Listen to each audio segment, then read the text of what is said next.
చాలు నువ్వు చెప్పు. అది ఎక్కువ మంచి కారం అవి కూడా సహాయం చేసేవంటే ఈ మెట్ట ఒకటి సరే మళ్ళీ తీసుకొస్తాలే.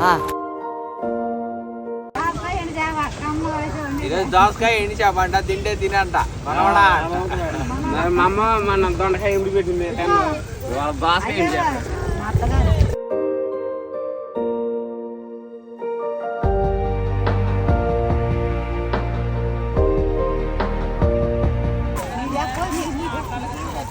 నువ్వు అడిగి మొత్తం ఉన్నాయి. తర్వాత మనం మాట్లాడదాం వీడియోలో. మనం ప్రశాంతంగా మాట్లాడాలి.